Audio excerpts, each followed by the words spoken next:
सक्खर से आए हैं, हमारा कुछ भी नहीं बचा। हम रात को बच्चे निकाल के पानी से भाग के आए हैं। इधर सुबह को पहुंचे थे, 2 दिन लगे थे इधर। हमारे मकान नहीं बचा, हमारा पीछे कुछ भी नहीं बचा, सारा सब कुछ पानी बहा के लेके गया है। हम खाली बच्चों को लेके रातों रात भाग के आए हैं इधर। हमारे को खाना चाहिए इधर और सब कुछ चाहिए, कपड़े चाहिए, दवाइयाँ बच्चों के लिए चाहिए। हमें हुकूमत से मुताबिक है तो कोई ना कोई हमें सहूलत चाहिए इधर। हम क्या करें, हमारा पीछे कुछ बचा ही नहीं है तो किधर जाएंगे हम? गरीब लोग हैं, मजदूर हैं, मजदूरी करते हैं, हमारा कोई भी नहीं, कुछ बचा ही नहीं, क्या करेंगे हम? हमें हुकूमत से यही अपील है, हमें जल्दी से अपने मकान बना के दें और हमारी मदद करें। खुदारा हम मजबूर हो के इधर आए हैं। कुछ भी नहीं, सामान भी नहीं उसके साथ वही भी चला गया, हमारा मकान भी चला गया, कुछ भी नहीं है उधर हमारे रहने के लिए। हमारे साथ 20 लोग हैं, हम इधर भाई के साथ रहते हैं। एक कमरा है और हमारे लिए कुछ भी नहीं है, नहीं खाने के लिए, नहीं कपड़े ही नहीं है, जूते नहीं है।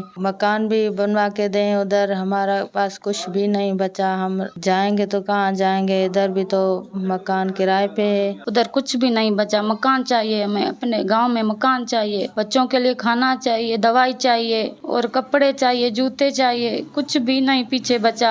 हमें मकान चाहिए और कुछ भी नहीं चाहिए, मकान चाहिए, सिर्फ मकान चाहिए, हमें बनवा के दे।